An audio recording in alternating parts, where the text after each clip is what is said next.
Por ello es hora de firmar el convenio entre Confecámaras y Colombia Compra Eficiente. Para ello invito por favor al doctor Julián Domínguez, presidente de Confecámaras, y al doctor Stalin Ballesteros García, director general de Colombia Compra Eficiente. Bienvenidos, por favor.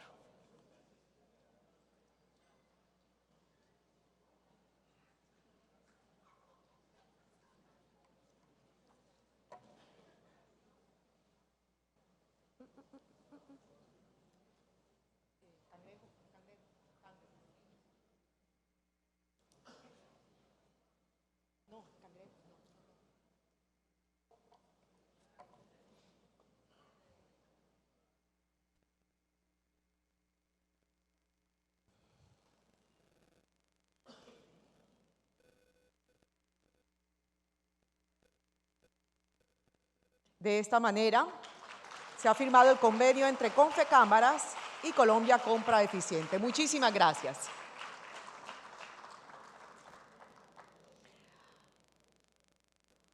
Doctor Julián, por favor, se queda conmigo, por favor, para recibir al doctor Germán Umaña Mendoza, ministro de Comercio, Industria y Turismo, quien es el delegado del señor presidente de la República para acompañar y clausurar el evento. Ya vamos a disponernos para la sesión de clausura.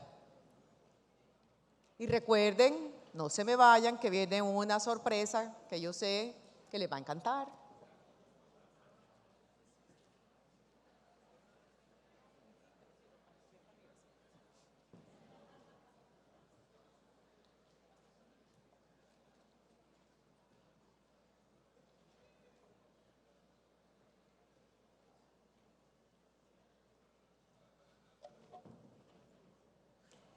Bienvenidos. Doctor Julián, lo invito entonces a dirigirse al auditorio.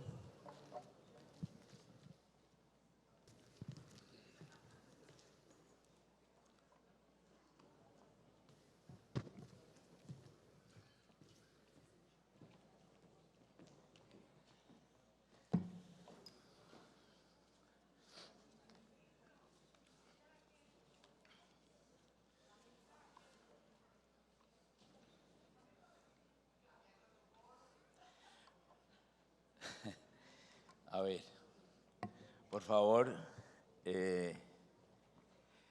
decirles que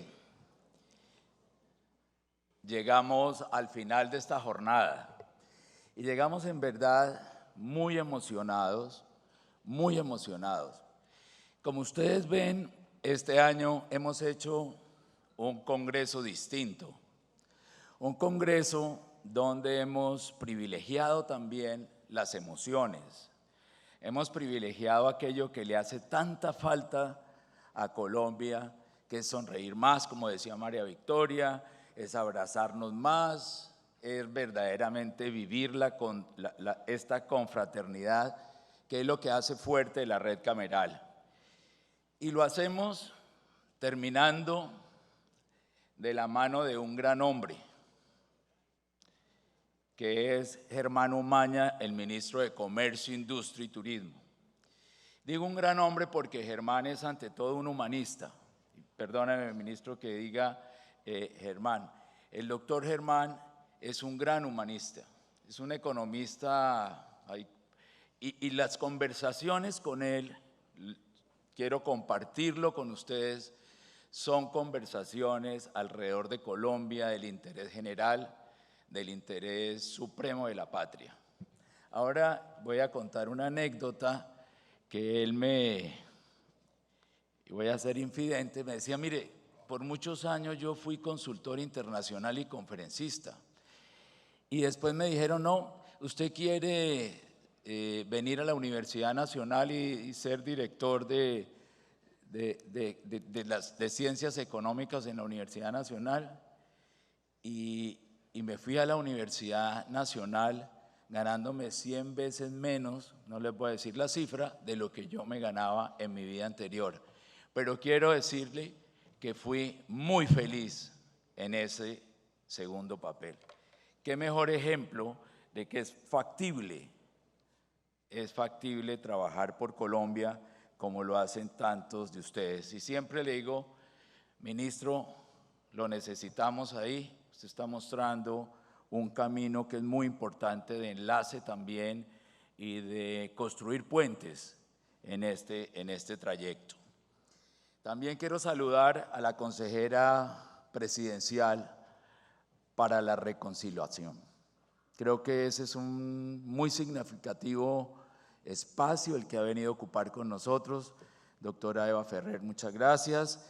Al señor superintendente de sociedades, el doctor Billy Escobar, con quien hemos venido también construyendo una articulación en el proceso de tránsito de la supervisión. Al director de Colombia Compra Eficiente, Stalin Ballesteros.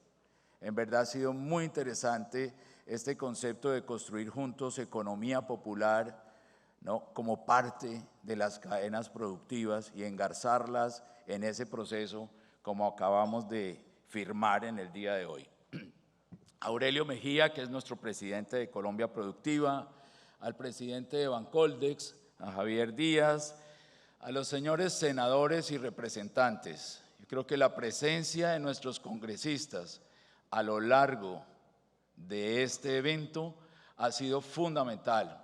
Yo pido un aplauso para ellos que nos han acompañado.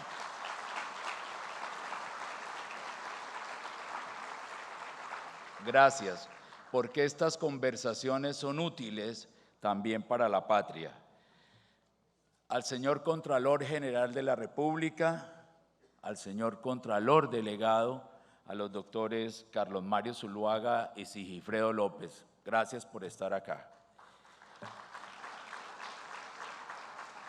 A nuestro presidente de la Junta Directiva, el doctor Manuel Fernández Ariza, y a las vicepresidentas, doctora Lina Ramírez y Daniela Soto, a los presidentes de las juntas y presidentes ejecutivos de las cámaras de comercio. A los presidentes de las cámaras hermanas de Latinoamérica que nos acompañan, encabezados por José Jesús Rodríguez, presidente de la Cámara de México. A los colegas y líderes gremiales, Jaime Alberto Cabal, de FENALCO, Jimena Duque, de FEDESOFT, Gustavo Morales, de FASECOLTA, Gustavo estaba por ahí, José Andrés Duarte, de COTELCO, y Nicolás Botero, de FEDESEGURIDAD. A nuestros conferencistas y representantes de los medios de comunicación, a ustedes, empresarias y empresarios de todo el país, a María Isabel y a María Alejandra, que me acompañan dándome soporte familiar, y a el equipo de Confecámaras, que no se los he dicho, mi equipo del cual me enorgullezco y que está haciendo un gran trabajo y nos ha permitido las cosas buenas. Estamos pues muy emocionados por esta gran jornada que termina hoy y estamos muy emocionados porque efectivamente es una jornada plena de éxito. Creemos fundamentalmente que a lo largo de estos 2 días hemos hecho un viaje fascinante con empresarias y empresarios de todas las regiones del país, donde está presente la capilaridad de la llegada al territorio de las cámaras de comercio. En realidad no existe otra institucionalidad del sector privado que pueda tener esta urdimbre, este tejido tan espectacular que tienen nuestras cámaras de comercio, que tienen sus líderes, que tienen sus mujeres y hombres que están permanentemente, obsesionadamente, si se puede, trabajando por el crecimiento empresarial y por el beneficio social. Porque sin duda nuestras empresas son el motor del desarrollo. No cabe duda que a partir del empresarismo se construye país, especialmente de la mano del 98% de nuestras empresas que son micro y pequeñas, y de esas cadenas productivas en donde están engarzadas precisamente esas cadenas productivas con empresas grandes, empresas medianas. Y hemos dedicado este congreso, ministro, a honrar a nuestros héroes que son los empresarios. Por aquí han desfilado en este escenario empresas de todo el país contando lo que hacen. Desde Chile, que todavía nos acompaña con su productividad iniciada. ¿Dónde está Chile? Una emprendedora que inició su emprendimiento a los 67 años y hoy nos confesó que tiene 71 ya. Gracias, Chile. ¿Ah? Pero ayer eran 71. Me corrige, 73, ministro.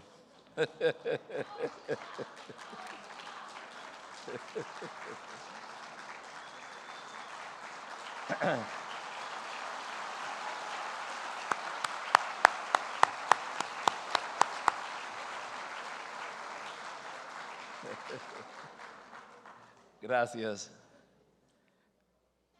El único nombre empresarial puesto por un nieto. Ella se llama Alcira y el nieto dijo, no, es Chila, y Chila se quedó la empresa. Muy bien.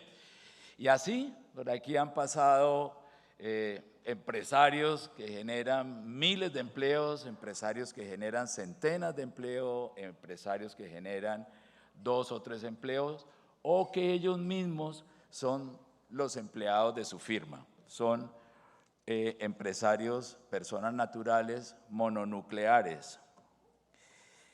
Cuando llegó este gobierno,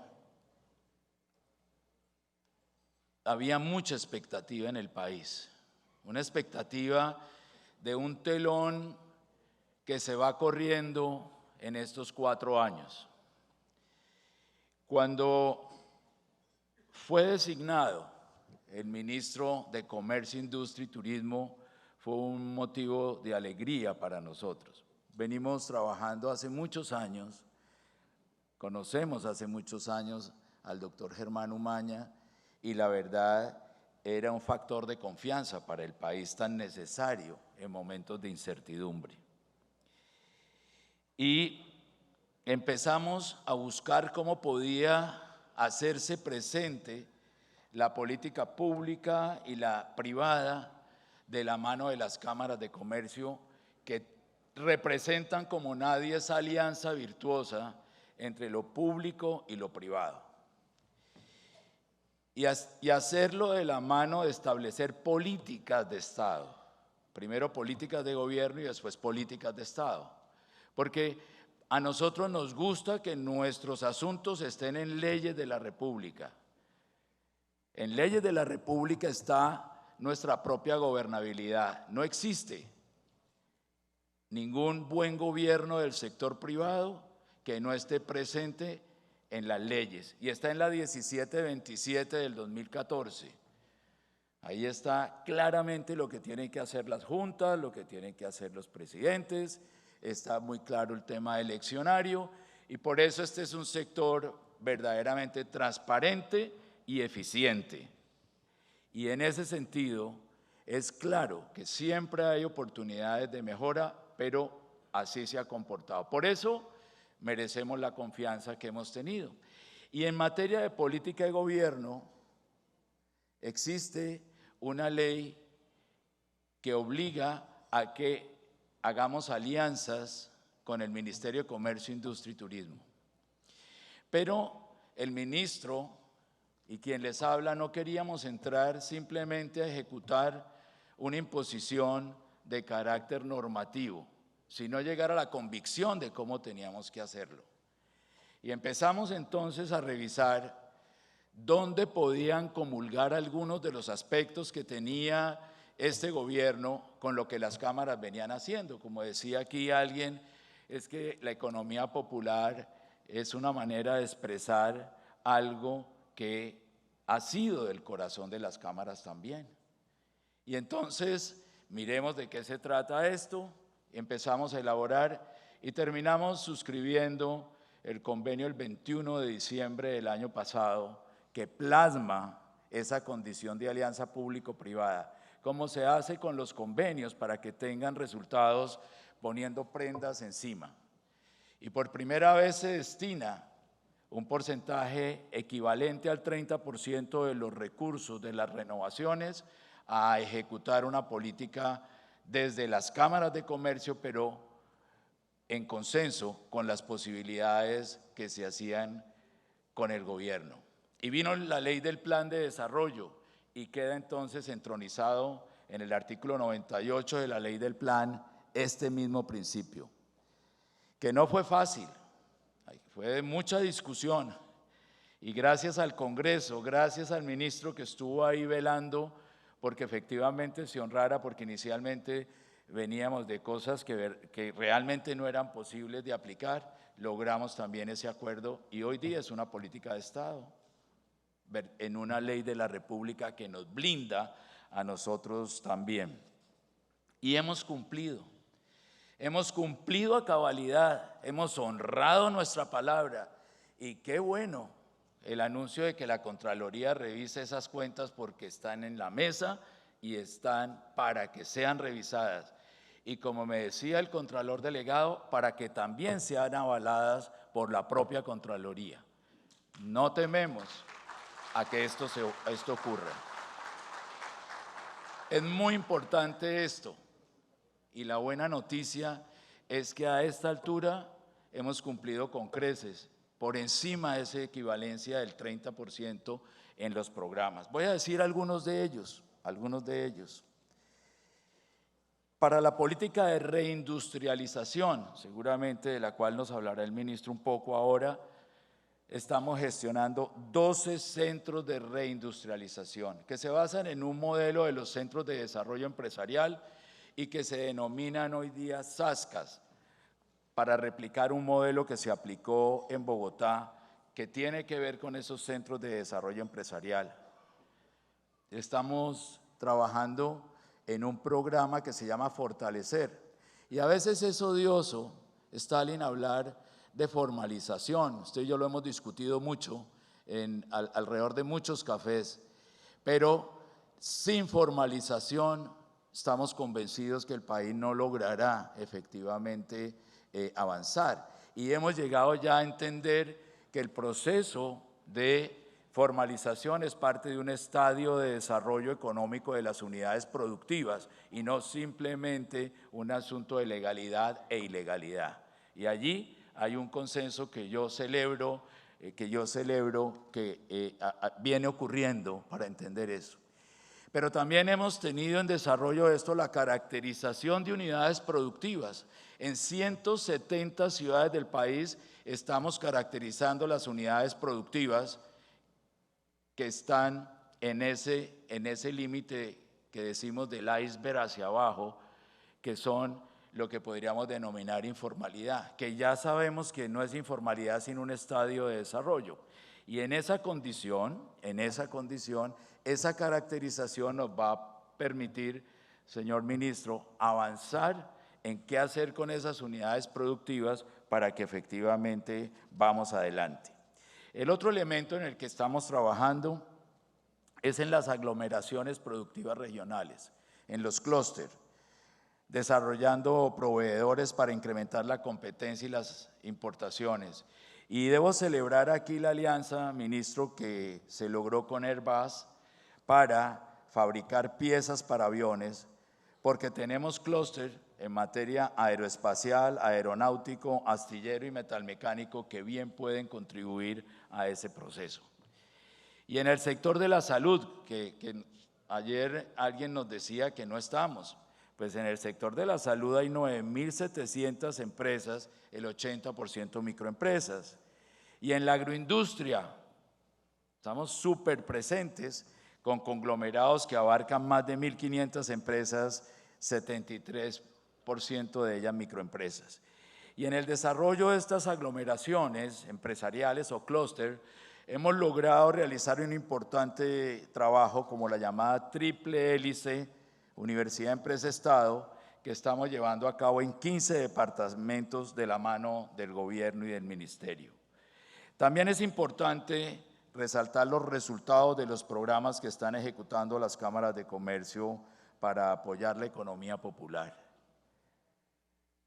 Hemos logrado brindar asistencia técnica en digitalización. Aquí el año pasado, incluso el presidente dijo, hombre, hay que digitalizar. Efectivamente, es un factor de movilidad empresarial la digitalización. Pues hemos avanzado en asistencia técnica, en digitalización y alistamiento financiero a 4.500 micronegocios y microempresas de la mano de importantes aliados como la Banca de Oportunidades, Bancoldex y Da Vivienda. Con algo muy importante, la inscripción de 792 micronegocios en el sistema electrónico de compras públicas, doctor Stalin. 792 micronegocios. Y hemos fortalecido más de 4.000 asociaciones productivas agroindustriales. Ahora, esto no puede ser, y así nos lo ha señalado el ministro permanentemente, una lista de mercado. Tiene que obedecer a una política. Y por eso llevamos 2 años estructurando, como lo comentaba ayer, el Observatorio de Movilidad Empresarial. Es decir, caracterizar aquellas empresas que pueden trascender de micro a pequeñas, de pequeñas a medianas y de medianas a grandes, pero identificando los factores que producen esos motores de crecimiento, porque de otra manera simplemente sería verificar a veces también una tragedia, y no es así. Por fortuna, sí sabemos que el 6.5 de esas empresas analizadas ha logrado esa trascendencia, ha logrado moverse, y por eso este Congreso se ha llamado Empresas, Regiones y Cámaras de Comercio que mueven el país. En ese concepto de que la inequidad también es empresarial y que es necesario lograr que la equidad se produzca a través de conglomerados, a través de cadenas productivas, a través de la absorción de esa economía popular dentro del tejido empresarial. Entonces, de eso se trata. Con este tema del observatorio, simplemente quiero decir 3 cosas en aras de la brevedad. En primer lugar, se verifica que la formalización es importante. No es un asunto meramente caprichoso. Es que una empresa formal tiene 29 veces más probabilidades de catapultar su potencial que una que no lo tiene. Y estos son hallazgos del observatorio que hemos elaborado con el Banco Interamericano de Desarrollo. También esas empresas generan 30 empleos en promedio versus 2.4 que lo hacen las organizaciones más precarias, a las que hay que llevar a ese proceso, llámese formalización, llámese mejor estructuración, alistamiento, como sea. El otro hallazgo importante es que la asociatividad paga, porque hemos estado trabajando con temas de asociatividad, no hemos estado ajenos a los temas de asociatividad. Ayer se presentó un panel muy interesante con ejemplos de asociatividad en el Pacífico, en el Tolima, en la costa Caribe.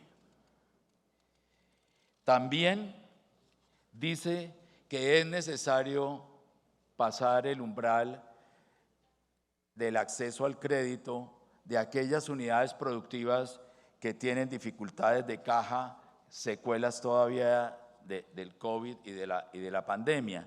Y en ese sentido, el fortalecimiento en lograr que estas empresas, como se dijo también esta mañana, puedan acceder a créditos a través del sistema de garantías mobiliarias, créditos que unitariamente son 44 millones de pesos y que ha beneficiado a 365.000 empresas. Y luego, algo que es una obsesión del ministro, es cómo logramos que esa otra Colombia esté inserta en los procesos de desarrollo.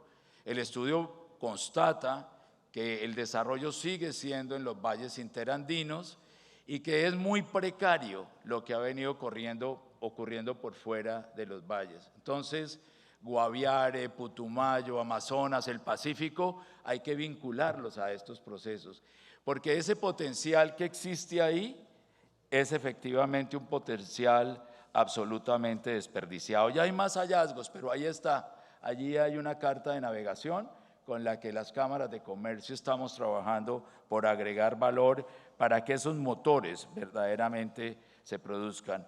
Y hemos tenido la reflexión sobre la importancia de las empresas sostenibles, sobre los temas de las mujeres empresarias, sobre los temas que tienen que ver con los jóvenes, cómo se han presentado aquí jóvenes a impulsar todo este sentido. Y algo muy importante es que de la mano de Luis María Huete veíamos cómo hay que poner en valor también, ministro, usted que es un experto en el tema internacional, hay que poner en valor la comunidad iberoamericana.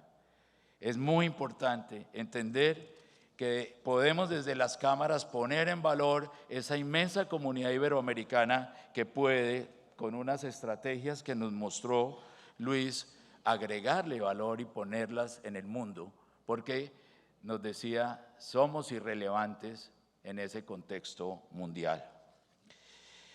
Finalmente, una reflexión. A mí me dicen a veces aquí en los pasillos, hombre, ¿usted por qué no es más acerbo y más crítico?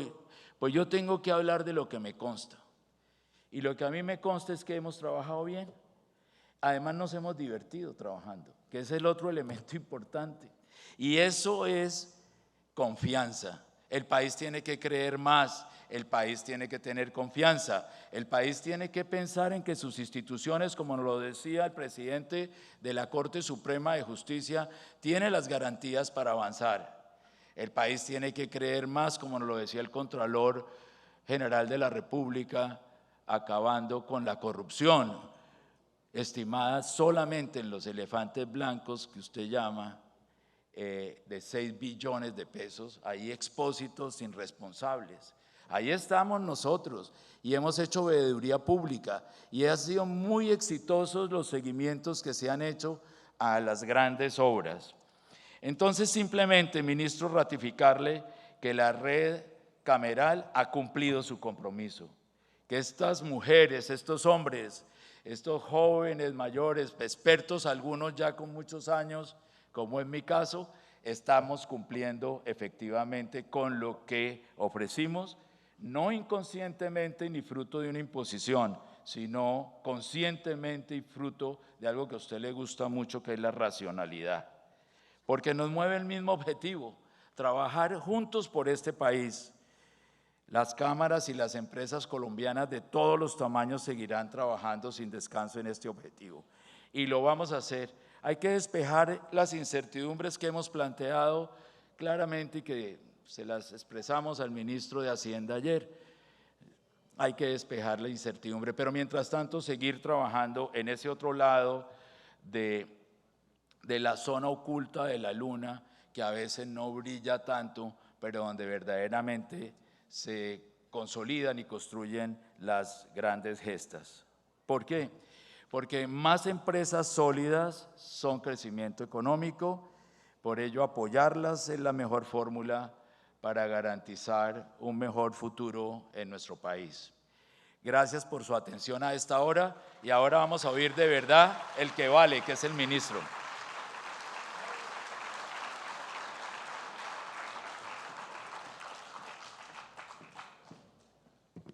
Julián, muchísimas gracias. Damos la palabra al doctor Germán Umaña Mendoza, ministro de Comercio, Industria y Turismo, quien es el delegado del señor presidente de la República para acompañar y clausurar nuestro Congreso.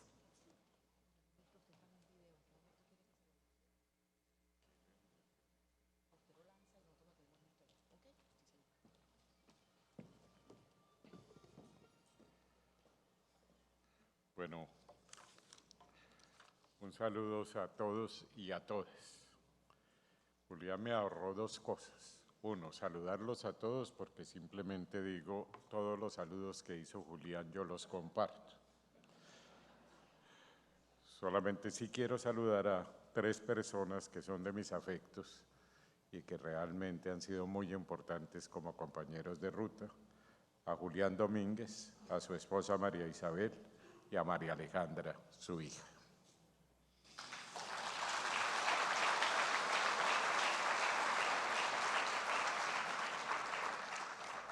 y ya hecho el saludo de rigor, siéntanse todos saludados.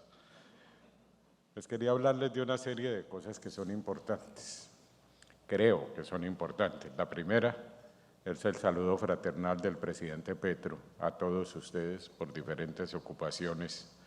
Me delegó para hacer esta clausura, pero simplemente estamos transmitiendo el discurso de nuestro programa de gobierno y lo que queremos contar a ustedes es que estamos realizando nuestro programa de gobierno. Estamos seguros que el 7 de agosto del 2026 este país será distinto y será mejor.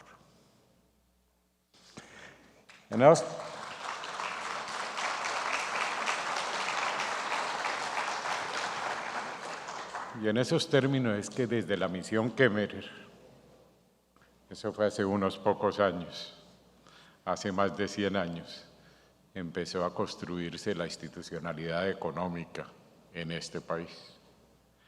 Y la base, entre otras, muchas otras, del Banco de la República, del sistema cambiario, de tantas otras cosas, pues fue las alianzas público-privadas. Y originalmente, la alianza público-privada por excelencia era la alianza entre el gobierno y algunas transferencias que se hacían desde el gobierno a sectores privados para que con propósitos conjuntos hicieran un trabajo por el país, por el desarrollo, por su sostenibilidad. Pues eso fue lo que rescatamos en nuestra primera conversación ya como gobierno y él como presidente de esta institución. Charlábamos todos los días, ahora charlamos menos, pero fue lo primero que rescatamos. Es necesario fortalecer la alianza pública-privada. Y nos preguntábamos, ¿con base en qué? Y esta conversación para mí fue muy importante, porque no es posible, como lo mencionó él, basar una conversación de largo plazo si no hay políticas de Estado, políticas de gobierno que se conviertan en unas políticas de propósitos comunes sobre el país y no sobre los intereses individuales de unos pocos. Por eso durante este año hemos diseñado 3 políticas. Ya no en 1920 y pico la misión Kemmerer, sino hace ya 30 años, cuando un ministro de Hacienda, buen amigo mío, pero mal recordado por mí, dijo que la única política importante en materia de desarrollo era una buena política macroeconómica. Allí empezó insertarnos en una globalización sin rostro humano, que no voy a hacer el análisis, pero solamente les quiero decir, dio como resultado que el coeficiente de Gini, de desigualdad, en nuestro país sea de más del 50%, el coeficiente de Gini, que es el coeficiente que mide la desigualdad, y ese 50% no solo es complejo desde el punto de vista del desarrollo nacional y de la conciliación tan necesaria que tenemos que hacer en nuestro país, sino que solo eso, y lo plantea Julián con toda claridad, implicó un coeficiente de Gini que era mucho mayor en los territorios olvidados de la nación y un poco menor en el centro del país y en los centros de desarrollo. Lo que logramos en esa diferencia en los coeficientes de Gini es un proceso de desintegración nacional.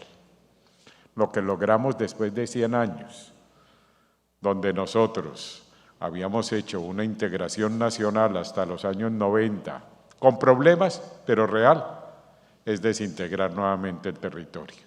Por eso la propuesta era de volver a integrar el territorio y la propuesta es de disminuir la desigualdad, porque es necesario, entre otras cosas, para los empresarios crear mercados, crear ingresos, crear poder adquisitivo para que puedan ellos participar en una estructura de desarrollo. Por eso se plantearon 3 políticas. La primera fue la política de comercio exterior. Mira, la política de comercio exterior es absolutamente sencilla y fue aprobada por el Consejo Superior de Comercio Exterior. En comercio exterior y en internacionalización, en los últimos años entendimos que todos éramos iguales, pero que unos éramos menos iguales que otros. Lo que se planteó en la política de comercio exterior es recuperar el equilibrio, eso no es malo. Y recuperar el equilibrio es que entre el desarrollo de los sectores productivos nacionales y el desarrollo de las importaciones pudiéramos tener condiciones iguales, condiciones justas, seguridad jurídica para todos los actores económicos, llámense multinacionales, importadoras o productores nacionales.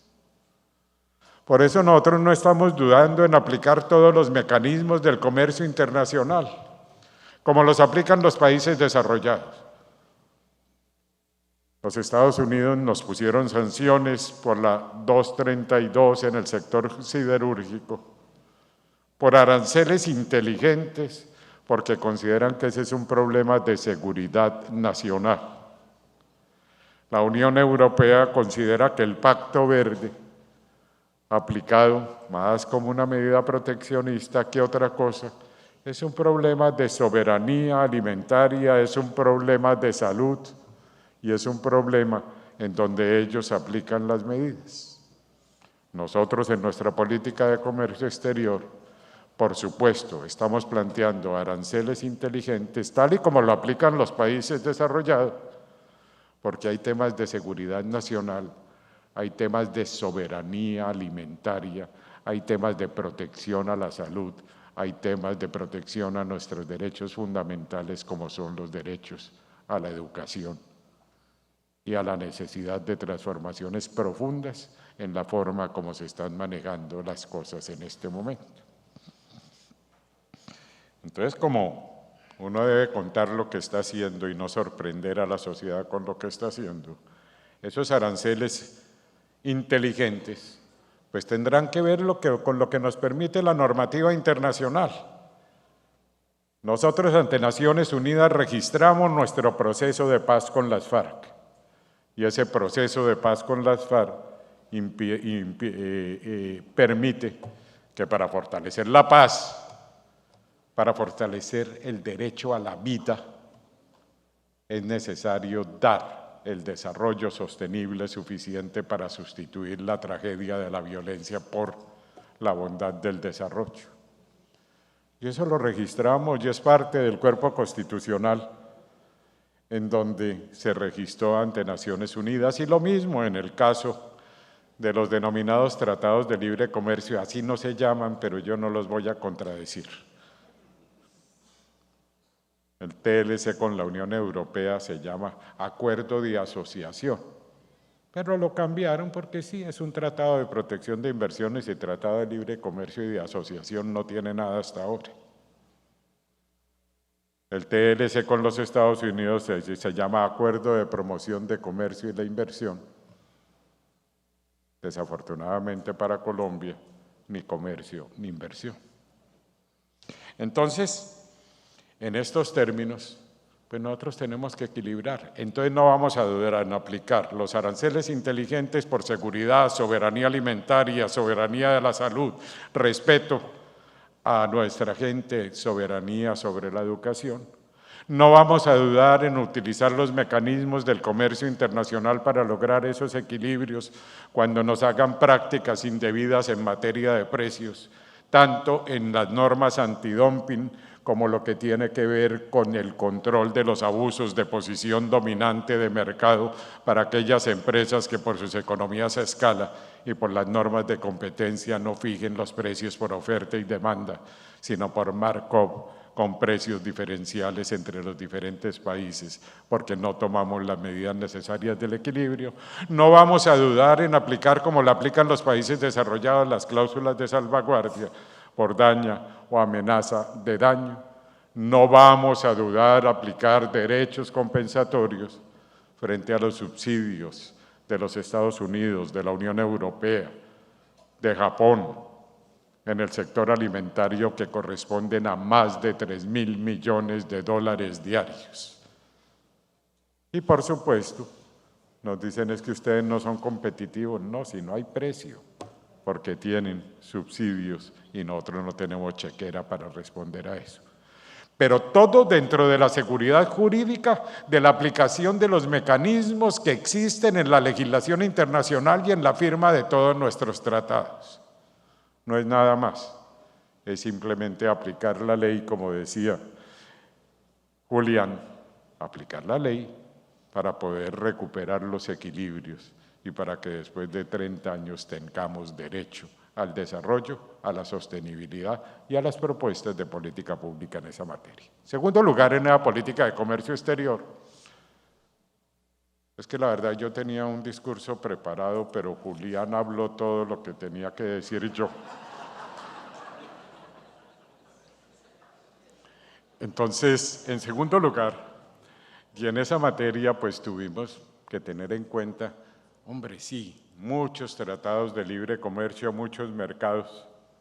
Tenemos abiertos todos los mercados, pero nunca desarrollamos nuestra oferta exportable y terminamos siendo exportadores minero-energéticos, que esa es la propuesta de transición del presidente Petro y del programa con el que nosotros participamos en las elecciones y que lo vamos a cumplir al pie de la letra. Es transición, no es mañana, porque tenemos que sustituir esa economía minero-energética por una economía de desarrollo sostenible que tiene que ver con el desarrollo de la industria, de los servicios y por supuesto del sector turismo.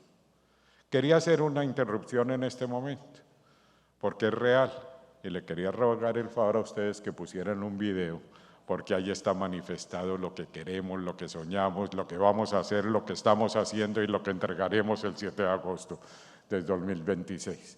¿Me podrían ayudar con el video?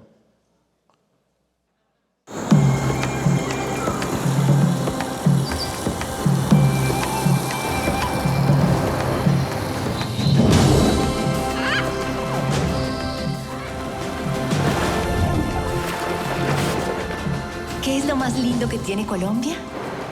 ¿Cuál es su verdadera belleza? Aquí la gente lo es todo, porque además de navegar un río que se escapa entre la selva para convertirse en mar, puedes escuchar más de 65 lenguas de tribus indígenas intactas. ¿Cómo no va a ser hermoso un país donde puedes probar una fruta distinta los 365 días del año? Gracias a las manos de nuestros campesinos que llevan comida a la mesa de los colombianos y a las mesas de todo el mundo. Estamos orgullosos de nuestras 3 cordilleras, pero mucho más de nuestros ciclistas que las conquistan en el alto de montaña más largo del mundo. Aquí el viento suena a progreso. Es el mismo viento que habla con 1900 especies de aves y les dice a qué árbol deben llegar para ser vistas. De nuestros 2 océanos nacen nuestras hermosas islas y de nuestras islas nace la unión de 2 personas. Mira nuestras montañas y mira las hectáreas que quedan por cultivar. Y hablando de verde, respira. Respira tranquilo porque somos un pulmón del mundo. Vivimos en medio de una belleza que cambia todos los días. Donde vive el pasado, el presente y el futuro en cada región. Una belleza generosa para el que la quiera ver. El que viene por negocios se queda por placer y el que viene por placer encuentra su negocio. Así que la invitación es esta. Ven por primera vez o vuelve desde donde estés y recorre el país para que sigas descubriendo a Colombia, el país de la belleza.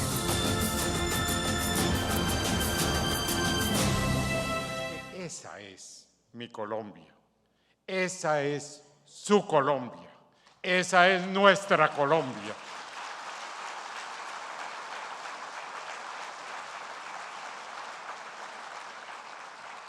y nos dicen estamos locos porque estamos cambiando las políticas. No estamos cambiando las políticas para que esa Colombia de ustedes sea la Colombia de todos nosotros.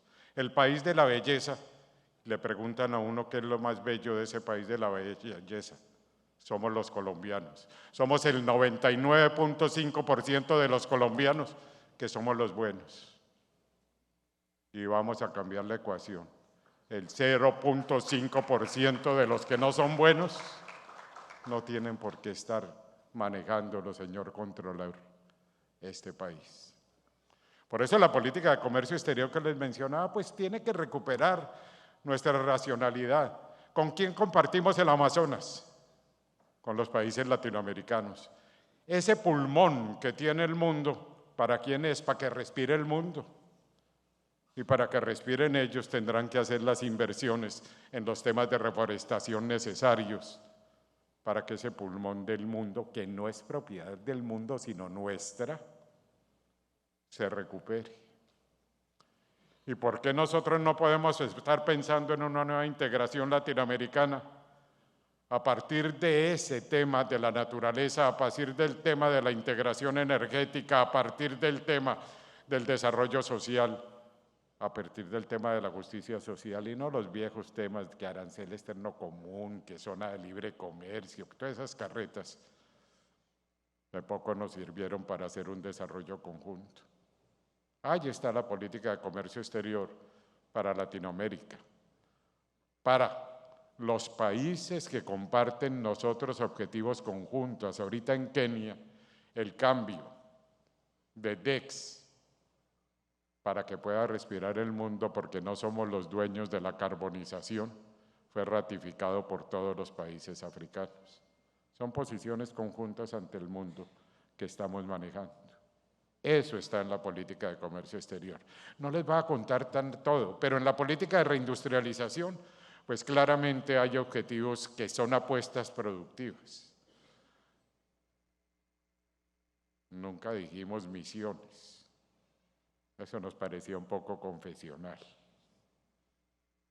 Pero tengo que confesarlo, a mí me parecía poco profundo, aunque Julián sí empleaba misiones, pero es que nosotros somos confesionales. Pero en general hacemos las apuestas productivas, y esas apuestas productivas, fíjense ustedes, la primera es la transición de minero energético hacia modelos de desarrollo sostenible. ¿En qué no estamos de acuerdo en eso? Estamos de acuerdo que tenemos que combatir la deforestación, que tenemos que proteger la naturaleza, que el sector de la movilidad tiene que transformarse a un sector de energía eléctrica, a energías limpias, en donde podemos y hemos hecho acuerdos importantísimos en diferentes materias, y que esa es una apuesta productiva importantísima de transformación, pero además rentable. Además rentable social y económicamente. Apuesta productiva por la soberanía alimentaria, es que no nos dimos cuenta de lo que nos pasó con la guerra entre Ucrania y Rusia, cuando el 24.5% de la explicación de la inflación de los 2 últimos años fue porque no tuvimos la oferta alimentaria para alimentarnos todos en esa materia y porque los fertilizantes, que teníamos todo para producirlos en el pasado y íbamos en ese camino, subieron el 500%. No nos damos cuenta que el problema no es de importar alimentos, sino de producir alimentos. Combinando las dos cosas, importaciones y exportaciones, pero no perdiendo 10 millones de hectáreas de cultivos como lo hicimos desde los años 90. Estábamos acabando con los cultivos, estábamos acabando con las tierras porque las volvimos de ganadería. Estábamos o simplemente de ganadería, que en los dos casos es de engorde, ¿no? Pues si no hay ganadería, sigue conservando su condición de engorde en los grandes latifundios. Y en donde estamos planteando un esquema de recuperar la soberanía alimentaria. Eso es proteger a las organizaciones sociales, eso es proteger a los grupos campesinos, eso es proteger a las comunidades. Eso es lo que se está inventando el señor Stalin, no Joseph, sino mi compañero de gobierno, en donde estamos protegiendo la compra de los bienes nacionales productivos porque no podemos acabar con el campesinado. Importemos lo que necesitamos, pero no importemos lo que tenemos ni lo que podemos desarrollar. Segunda apuesta productiva es a la soberanía alimentaria y a la agroindustrialización. Tercera apuesta productiva, pues, ¿con qué tiene que ver? Con un derecho fundamental, con la salud. ¿Qué tiene de malo pensar en la cláusula que estamos proponiendo multilateralmente en el marco de la OMC? Curiosamente no puse yo el nombre porque yo no sé manejar un arma, que es la cláusula gatillo. Pero la gatillo es que nos vienen miles de pandemias según los científicos. ¿Ya para qué? Sigo pidiendo yo que me dejen producir vacunas contra el COVID si eso se volvió una gripita. Lo que vienen son pandemias. Y en esas pandemias nunca más, como política de Estado, y quedará en las leyes, vamos a ceder a los intereses económicos de nadie si lo que tenemos que proteger es la salud de la población. O ustedes no saben ni se acuerdan lo que pasó con la salud de los colombianos cuando vino la pandemia y nos volvimos ciudadanos de segunda para tener accesos a los medicamentos para combatir el COVID. Claro, hubo ciudadanos de tercera y de cuarta, pero nosotros fuimos de segunda. Y eso pertenece a que no tenemos una reindustrialización ni la posibilidad de producir lo que hemos querido producir todas las vidas, que son los radicales compuestos, que tienen que ver con la investigación, el desarrollo, la innovación y la posibilidad de que en el sistema de salud tengamos una integración. Una cuarta apuesta productiva, que es lo que han hablado ustedes en todo este seminario: territorialización. Lo que hablamos desde el gobierno, o por lo menos yo, estoy hasta aquí de ese cuento de los planificadores de escritorio. Los hay muchos en los gobiernos, los de Planeación Nacional, los del Ministerio de Comercio, Industria y Turismo, los del Ministerio que desde un escritorio resuelven el mundo, ¿no? Pues lo que estamos diciendo es ir del territorio al escritorio. Vamos al territorio, a eso que usted mencionó, al Pacífico.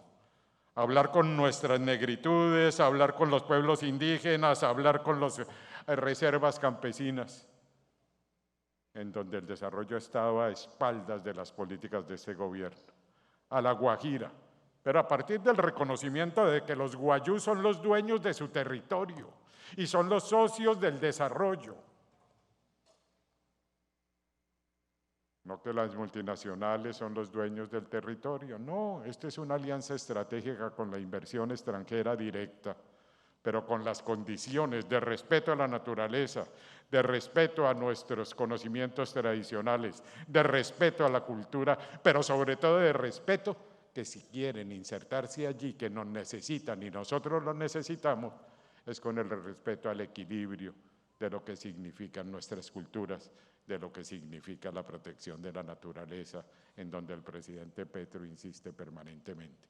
Y tenemos posibilidades de inversión extranjera maravillosas, pero es una nueva negociación de la inversión extranjera directa con incorporación de progreso técnico, incorporación a las cadenas de valor, incorporación de la economía popular, la pequeña y la mediana empresa a esas cadenas de valor, integración nacional desde el escritorio desde el territorio hacia el escritorio, pero es que uno ya tiene todavía el vicio y todavía se siente planificador desde el gobierno central, pretendiendo conocer los territorios y uno no tiene ni idea, y ustedes tampoco, de lo que son verdaderamente nuestros territorios y el país de la belleza.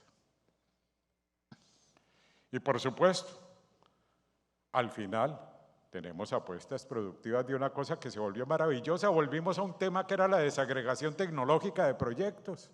Volvimos a la alianza universidad, industria, centros tecnológicos, pensadores, cámaras de comercio, en donde el offset lo que significa es que hay un porcentaje, y aquí está Stalin, que tiene que hacerse de compra nacional, pero que tiene que hacerse para alianzas con el desarrollo en la innovación, en la tecnología, en la incorporación a los sistemas 4, a los nuevos desarrollos de las revoluciones industriales y de las revoluciones del conocimiento. Y esas son las apuestas productivas. Ya en turismo, pues ya vieron cuál es nuestra propuesta, tanto a nivel interno como a nivel externo, y en donde tenemos un programa de integración nacional, en donde todos los esfuerzos de inversión del Estado se han hecho para llevar una oferta conjunta a los territorios olvidados, desde el punto de vista de TICs, desde el punto de vista de vías terciarias, de vías secundarias, desde el punto de vista de recuperación la navegación, recuperar la navegación fluvial, más difícil de recuperar el sistema férreo, mejorando los aeropuertos, inclusive utilizando Contralor todo eso que existe en el sistema de activos especiales, que curiosamente muchas de las pistas que necesitamos en los territorios están ya hechas muy bien, entre otras cosas, por aquellos que tuvimos que expropiar para que hicieran mal, para convertirlas en pistas que van a hacer el bien hacia el futuro. Entonces estamos llegando con una oferta integrada. Este es un trabajo de largo plazo. El trabajo del desarrollo no es fácil. El capital no es plastilina, menos el capital social, menos el capital productivo, y aquí hay grandes empresarios, pequeños empresarios, y saben que construir una empresa, construir la riqueza, es un propósito nacional. Entonces, cada vez que mis amigos periodistas me dicen, ¿se acabó la industria? No, ya la habían acabado. Segundo, ahora, ¿que van a crear industria? Sí, mañana. No se preocupen, las máquinas se vuelven plata automáticamente y la plata se vuelve máquinas automáticamente. No, es el trabajo humano, es el capital físico real, es el trabajo constante que ustedes son los representantes de eso. Entonces son tres políticas. Yo no me voy a extender mucho, ya me dan 5 minutos más, pero es que si uno no tiene políticas, no tiene la posibilidad de hacer políticas de Estado, ni políticas de largo plazo, porque lo que cambió, y les tengo que contar, es el modelo de desarrollo. El modelo de desarrollo para la oportunidad de todos los colombianos aquí presentes. Lo que cambió es que el Estado está cumpliendo su función. Los impuestos son para la infraestructura, son para el desarrollo, son fundamentalmente para morigerar las condiciones de desigualdad. Pero el papel del sector privado es el fundamental porque es el que complementa unos buenos mensajes del Estado, pero no a partir de subsidios ni desigualdades, ni fondos parafiscales, ni aprovechamiento de ciertos y pocos de los impuestos de los colombianos. ¿Cómo nos están ayudando ustedes en la Contraloría? Pero ¿cómo somos de demorados, no, doctor? Y en general, pues estamos en un proyecto y aquí hay el primer punto que es fundamental que hemos trabajado con Julián. La alianza pública-privada, la que nos plantearon originalmente cuando nacieron las cámaras de comercio, y en la que nos habíamos ido perdiendo en la forma como se estaban haciendo las cosas. El primer punto, tengo que contárselo, pero me comprometí con Julián que yo no diré nada nunca, así en voz baja. Hay que crear la progresividad y cumplir con la progresividad en la tributación. Eso es tonto, ¿no? Los que más tienen van a pagar más y los que menos tienen van a pagar menos. Es bajar el coeficiente de Gini en el tema de las cámaras de comercio. No conté nada.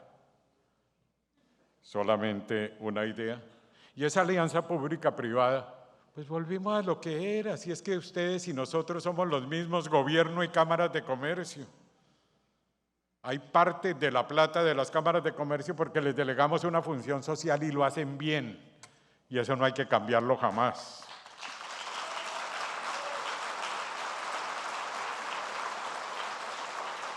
Pero para no aplaudir tanto porque de pronto me preocupo, pero dentro de eso hay un excedente que es un excedente social. Y ese excedente social tiene que pertenecer a esa alianza pública-privada que firmamos con Julián. Después de discusiones de horas, nos trasnochábamos, habitualmente cerca de sus sitios de trabajo, y no me ofrecía ni un whisky. Y allí llegamos al 30% de esa alianza pública-privada que estamos haciendo y que están aquí los patrimonios autónomos, que no son otra cosa que los que desarrollan la política fijada por el Ministerio de Comercio Exterior y el país, porque ellos no son los que fijan la política, es el ministerio, y ellos son los ejecutores como patrimonios autónomos, y entendieron su papel. Colombia Productiva está aquí, Impulsa está aquí, ProColombia está en el video, que no quisieron terminar, y en general tenemos esos patrimonios autónomos al servicio de esa alianza público-privada que logramos con mucho esfuerzo y al servicio de esa alianza público-privada que nos permitió incorporar conjuntamente la alianza pública-privada en el plan de desarrollo y en los artículos del plan de desarrollo que se convirtieron en ley, que ya empezaron a tener la estructura institucional, porque si algo somos nosotros, somos demócratas. Creemos en las instituciones. La reforma a la salud, la reforma laboral, la reforma a las pensiones, todas las reformas que hemos presentado han sido sometidas como nunca al escrutinio de los poderes públicos, del Congreso de la República, por supuesto, de la Corte Constitucional, de nuestras cortes, de las instituciones de control. Que las presentamos y no les gustan, pues corrijámoslas, negociémoslas, hagámoslas. ¿O es que ustedes creen que no se necesita una reforma laboral, una reforma a la salud, una reforma pensional? ¿Cómo? En democracia. Pero es terrible pensar que nos quedamos en el tiempo y que ese tiempo que significó los índices de desigualdad, nosotros no podemos modificarlos y tenemos que renunciar a nuestro programa de gobierno, que era distinto a todos los anteriores, que es distinto a todos los anteriores, porque no estamos vivos. No, ustedes están vivos. Yo no por mucho tiempo, porque tengo un pasado muy prometedor. Pero en general, ustedes se encuentran en una situación en que estamos en una democracia plena donde podemos discutir, donde podemos llegar a consensos y donde va a ser formidable equilibrar los consensos entre los intereses de los unos y de los otros.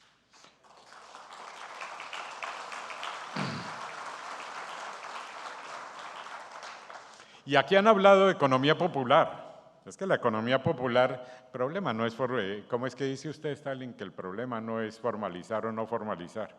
No, el problema es crear desarrollo, crear riqueza. Yo qué saco con formalizar concursitos a una cantidad de gente y cuando las cámaras de comercio hacen la medición, dicen formalizamos 500 y la hacen 3 años después y dice se quebraron 490. Esos son estudios de las cámaras. No, el problema es crear el desarrollo, la riqueza en esa economía popular para que al final contribuyan a la sociedad con sus impuestos, en donde confíen en los gobiernos y confíen en los demás. Y en esa economía popular, pues la estrategia del gobierno tiene un componente que es fundamental. Primero, un componente organizacional de apoyo a las comunidades para que puedan participar no individualmente, sino como organizaciones. Y allí están los ASCAS, allí están los proyectos de turismo, allí está el tema de organización de la economía popular. Y en segundo lugar, que tengan la posibilidad de crear su base de capital para poder manejar las cosas, y eso es el financiamiento, eso es combatir el gota a gota, y eso es la alianza público-privada, porque no es solo con los bancos de desarrollo nacionales, en donde son 2 puntos, o bajamos las tasas de interés o les creamos adicionalmente unas garantías de confianza para que tengan acceso al crédito. Es un problema de barreras. Un problema de barreras porque no tienen el acceso al crédito, porque no hay garantías de confianza, y es un problema de tasas de interés porque eso no lo paga nadie.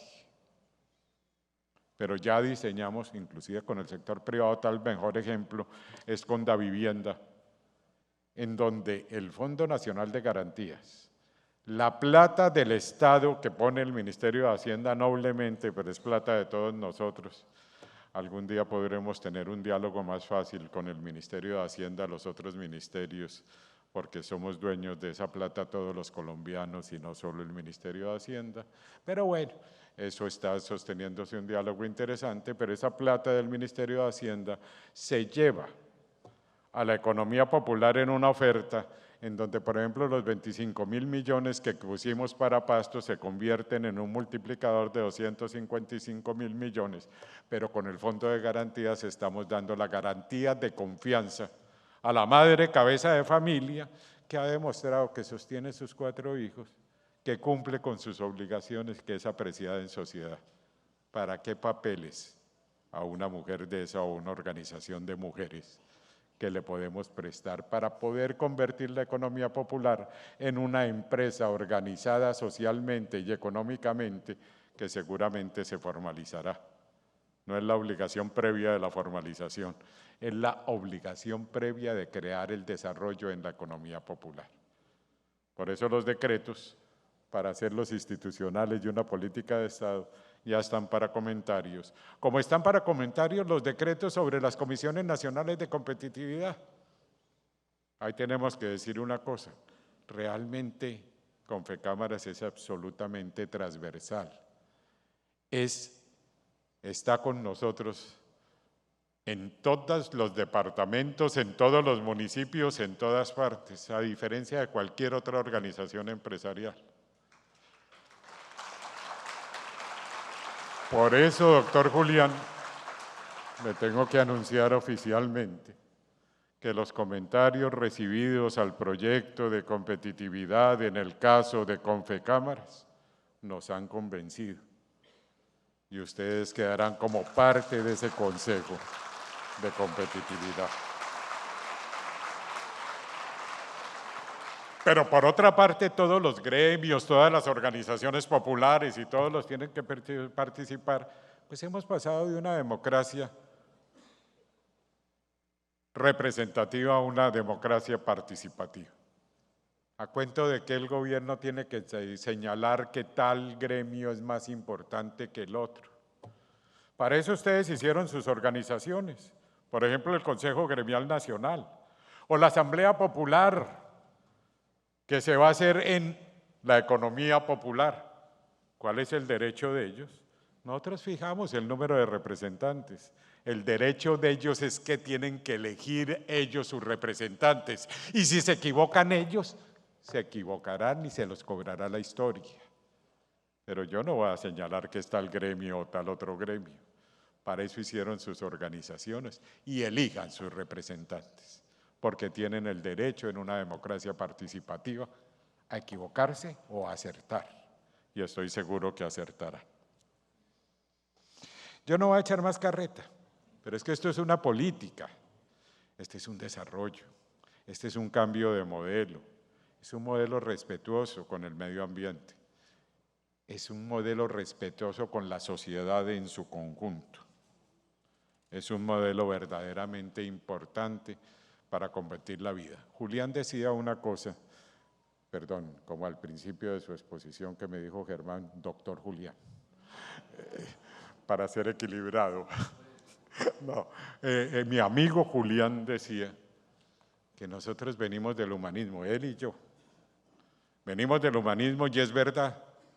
En 1962, unos profesores de la Universidad Nacional y el párroco de la iglesia de la Universidad Nacional construyeron una cosa maravillosa sobre los estudios de la violencia en Colombia, que se llamaba la Facultad de Sociología de la Universidad Nacional. Y se reunieron Orlando Falsborda, Germán Guzmán Campos, Eduardo Umaña Luna, orgullosamente para mí mi padre, y con la ayuda del párroco de la Iglesia de la Nacional, que casó, entre otras cosas, a todos los estudiantes marxistas por la Iglesia, que se llamaba Camilo Torres Restrepo, publicaron un libro que se denomina La violencia en Colombia, que es una radiografía actual de la tragedia que vivimos en nuestro país. Esa radiografía se replica. Lo único bueno de que ese libro se sigan publicando es que me siguen pagando regalías como hijo por la violencia en Colombia. Pero es que por eso nosotros todo lo que estamos planteando es un cambio de modelo con justicia social, con justicia económica, con justicia ambiental, en donde para nosotros por encima de todo está la paz. Y como decían esos pensadores de ese entonces, lo único que queremos cambiar nosotros, los que estamos cercanos a sustituirnos, es que estamos cambiando nuestra vida por otra vida, pero siempre la vida pese a la muerte. Muchas gracias.